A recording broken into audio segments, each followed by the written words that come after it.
Class 11 business studies chapter हमारा चल रहा था private public and global enterprises निजी सार्वजनिक व मंडलीय उपक्रम पार्ट नंबर 6। टॉपिक हम जो डिस्कस करने जा रहे हैं वो है सरकारी कंपनी के लाभ या advantages of the government company.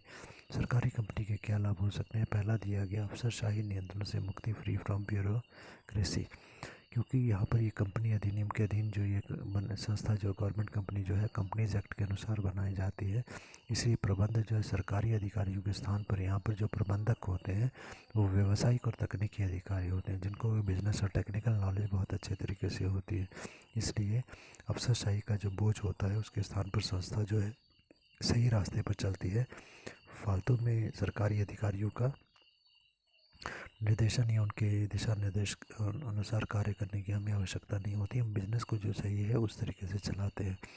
Second point है व्यावसायिक नीतियों का पालन करना, implementation of the business politics.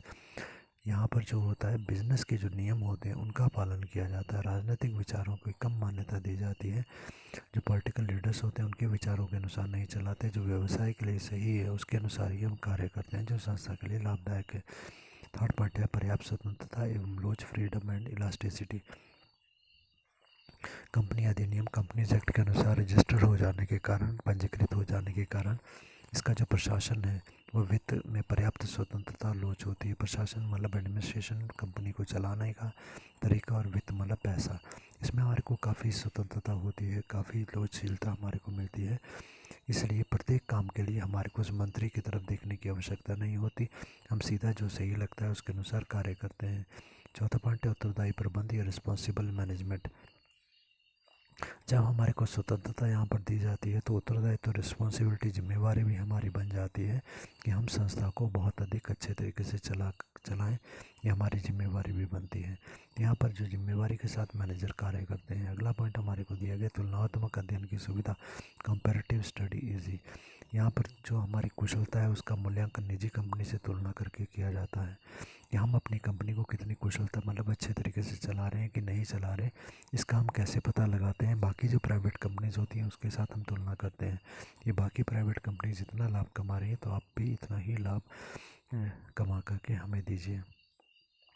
6 point होता है मूल उद्योगों का विकास या development of the basic industries. मूल उद्योग मतलब जो बहुत ज़्यादा, जिनमें प्रचुर मात्रा में पूंजी की आवश्यकता होती है, साधनों की आवश्यकता होती है, और इसकी स्थापना में भी काफ़ी ज़्यादा समय लग जाता है, जिनमें लाभ मिलने में भी काफ़ी देरी होती है। तो प्राइवेट व्यापारी जो होते हैं ऐसे बिज़नेस में पैसा नहीं लगाना चाहते जिसमें लाभ देरी से मिले और बहुत ज़्यादा पूंजी जो है वो लगे। इसे सरकारी कंपनी के रूप में इनका निर्माण करना आवश्यक हो जाता है।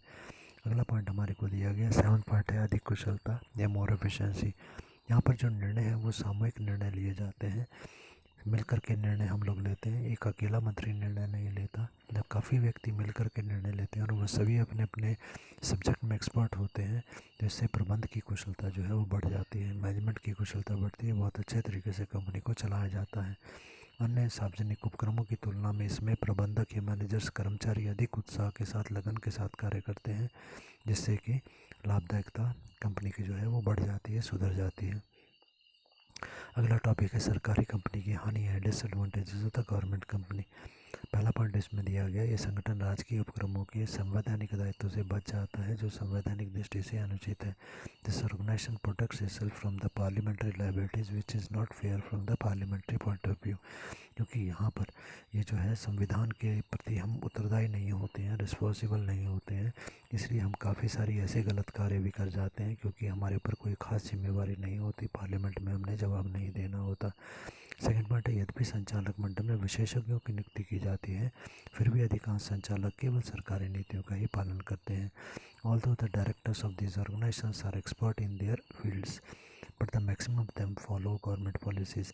हम लोगों ने कुछ संचालक मंडल वाला बोर्ड ऑफ डायरेक्टर जो सबसे बड़े अधिकारी होते हैं, बहुत एक्सपर्ट व्यक्तियों को हम यहाँ पर चुनते हैं, विशेषज्ञों को चुनते हैं जो कंपनी को बहुत लाभ दिलवाएंगे।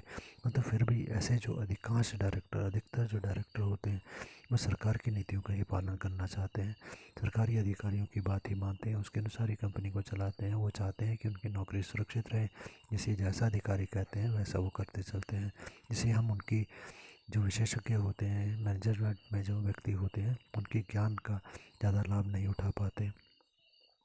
थर्ड पॉइंट है, इनके अधिकांश संचालकगण मतलब डायरेक्टर्स जो होते हैं, अधिकांश सरकारी अधिकारी या राजनेताओं को प्रसन्न करने में ही ज़्यादा समय लगा देते हैं और कंपनी की देखभाल में कम समय लगाते हैं नौकरी की बचाने के लिए।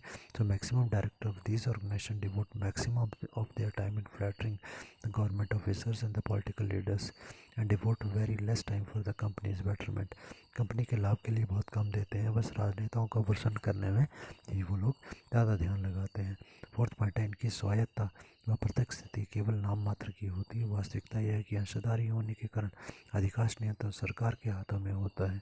Freedom and the separate entity features are only for the name सेक।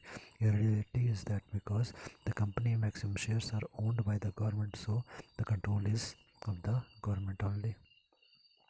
इनकी स्वायत्ता मतलब स्वतंत्रता, फ्रीडम जो होती है, पृथक स्थिति, सेपरेट आइडेंटिटी, मतलब ये स्वतंत्र नहीं होती। ये कहा जाता है कि ये स्वतंत्र है। पृथक स्थिति का मतलब है सरकार से अलग होती है, ऐसा केवल नाम मात्र के लिए होता है। वास्तविकता तो ये होती है क्योंकि इस कंपनी के 51% से ज़्यादा शेयर्स जो होते हैं सरकार ने खरीदे होते हैं। अधिकतम शेयर, मैक्सिमम शेयर सरकार के पास होते हैं, इसलिए कंट्रोल भी सरकार का ही इसके ऊपर होता है।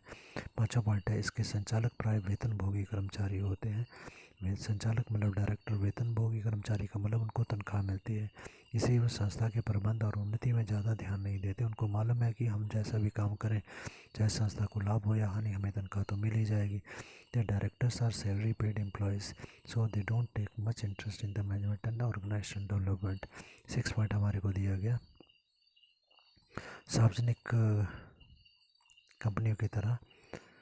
सार्वजनिक कंपनियों की तरह इनके कार्य सर्वविदित नहीं होते। ये व्यावसायिक सिद्धांतों के आधार पर गुप्त सौदे करते हैं, जिससे जनता में इनकी कार्य प्रणाली पर संदेह उत्पन्न होता है। They don't work openly as the other public corporations work. Their all agreements are secretly done as on the basis of the business principles, which creates a suspicion in their working system among the public mind. क्योंकि यहाँ पर जो भी कार्य किया जाता है वो सामान्य जनता के सामने नहीं बताया जाता। ये व्यवसाय के सिद्धांतों का पालन करते हैं गुप्त रूप से। सामान्यतः कंपनी क्या करती है, कहाँ से सामान लाती है, कितने का लाती है, कितने का बेचती है, कितना लाभ कमाती है, एक अच्छे व्यवसाय में ये चीज़ें गुप्त रखी जाती हैं। तो यहाँ पर भी वैसा ही होता है, और ऐसा होने के कारण सामान्य जनता को इसके ऊपर संदेह होता है कि पता नहीं कंपनी सही प्रकार से कार्य कर भी रहे हैं या नहीं कर रहे। सैनपर्ट सार्वजनिक कंपनी की तरह इसके कार्य प्रत्यक्ष व सर्वविदित नहीं होते, लोगों को इसके काम के बारे में पता नहीं होता। और ये जब कंपनी अपने कर्मचारियों का चुनाव करती है तो भी गुप्त तरीके से करती है, इससे भी जनता के मन में संदेह उत्पन्न हो जाता है। They don't work openly as the public corporations और organisations work, and the employees too are recruited without open advertisement, this create a suspicion its working system among the general public.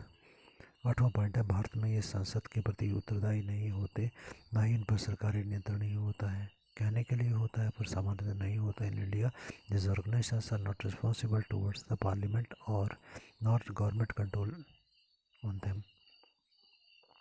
उसके बाद अगला जो है वो है उपयुक्तता या सूटेबिलिटी। सरकारी कंपनी की उपयुक्तता, सरकारी कंपनी किस प्रकार के व्यवसाय के लिए सूट करती है। Suitability of the government company, पहला है जब विशेष अधिनियम पास करने के लिए सरकार के पास समय ना हो। The government has no time to pass the special act for the formation of the company. हमने पहले पढ़ा कि सार्वजनिक उपक्रम स्थापित करने के लिए पार्लियामेंट में, संसद में विशेष अधिनियम पास करना पड़ेगा।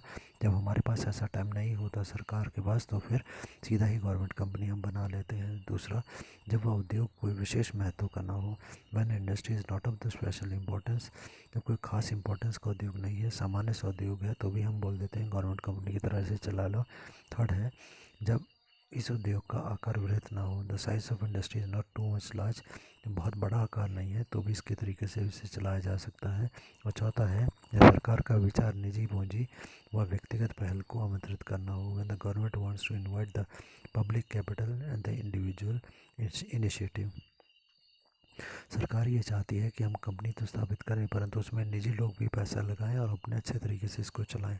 तो हम लोग क्या करते हैं, 51% शेयर खरीदते हैं और 49% तक के शेयर निजी लोगों को लगाने देते हैं, और वो उस हिसाब से फिर कंपनी को चलाते हैं। अगला हेडिंग है सरकारी कंपनियों की उपयोगिता या utility of the government companies.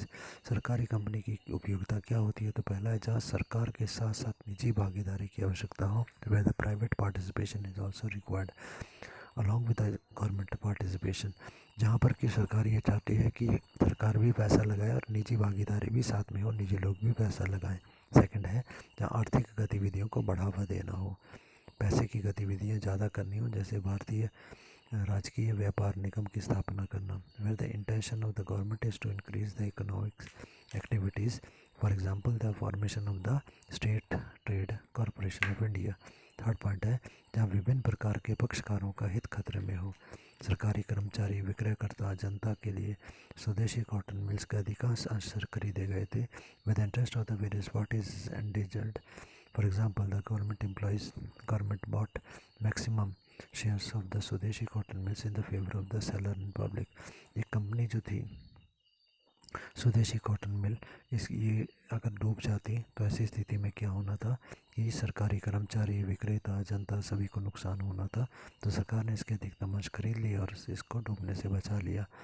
अगला पॉइंट हमारा है चौथा, जब सरकार की इच्छा एक नए उपक्रम की स्थापना करके निजी क्षेत्र में हस्तांतरित करने की हो, with the intention of the government is to establish an organisation and to transfer it in the private sector. सरकार ये चाहती है कि हम एक ऑर्गेनाइजेशन बनाएं और बना करके उसको फिर जो है निजी व्यक्तियों को सौंप दें। तो ऐसी स्थिति में गवर्नमेंट ऑर्गेनाइजेशन सही रहेगी। अगला जो हेडिंग हमारा है वो है अंतर है विभागीय उपक्रम, डिपार्टमेंट अंडरटेकिंग, सार्वजनिक निगम, पब्लिक कॉरपोरेशंस और सरकारी कंपनी, गवर्नमेंट कंपनी के बीच में। तो पहला अंतर का पॉइंट हमारा आ जाएगा निर्माण या फिर फॉर्मेशन। विभागीय उपक्रम या डिपार्टमेंट अंडरटेकिंग का निर्माण कैसे होता है? निर्माण सरकार के आदेश के अनुसार होता है, bye the government orders. Public corporation की बात करें, सार्वजनिक निगमों की बात करें, तो विधानसभा या संसद में विशेष अधिनियम पास करके इसकी स्थापना की जाती है, बाई लेजिस्लेटिव असेंबली और the parliament passing special act. इनमें स्पेशल एक्ट पास करके इसकी स्थापना जो है वो की जाती है। सरकारी कंपनी की स्थापना, ये कंपनी अधिनियम 2013 के अधीन की जाती है, under the companies act 2013 it's established. Next हमारा सेकंड पॉइंट है ओनरशिप या फिर स्वामित्व। जो विभागीय उपक्रम होते हैं ये पूर्णतः सरकारी विभाग के अधीन काम करते हैं। They are fully under the government's department, they fully work under the government department. Public corporation या सार्वजनिक निगम की बात करें, इसमें भी सरकार का पूर्ण स्वामित्व होता है, full control of the government is there. Government company, सरकारी कंपनी की हम बात करें तो कम से कम 51% जो शेयर्स जो होते हैं, अंश पूंजी जो होती है, सरकार का स्वामित्व इस पर होता है। Minimum 51% shares is held by the government. Third point पर आते हैं प्रबंध एवं नियंत्रण। प्रबंध होता है मैनेजमेंट, नियंत्रण होता है कंट्रोल। मैनेजमेंट होता है पूरे बिजनेस का इंतजाम करना, हिसाब किताब करना, और कंट्रोल नियंत्रण आप जानते हैं। तो डिपार्टमेंट अंडरटेकिंग, विभागीय उपक्रम जो होते हैं, इसका संबंध मंत्रालय के सरकारी अधिकारियों के हाथ में होता है। एक मंत्रालय के जो सरकारी अधिकारी होंगे वही इसको चलाएंगे, वही इसके ऊपर कंट्रोल करते हैं। Management and the control is in the hands of the government officers of the concern ministry. Public corporation या सार्वजनिक निगम की बात करें तो मनोनीत संचालक मंडल, मनोनीत मतलब होते हैं चुने हुए, कुछ संचालक मंडल या बोर्ड ऑफ डायरेक्टर्स के व्यक्तियों को हमने चुना है, तो चुने हुए जो संचालक मंडल होते हैं इसका प्रबंध व नियंत्रण करते हैं। Manage by and control by the selected board of directors, वही इसको चलाते हैं, वही इसको नियंत्रण करते हैं। और हम बात करें गवर्नमेंट कंपनी, सरकारी कंपनी की, तो संचालक मंडल में निजी उद्यमी भी होते हैं, मतलब प्राइवेट व्यक्ति भी होते हैं और सरकारी व्यक्ति भी होते हैं। तो private enterprise are also included in the board of directors list.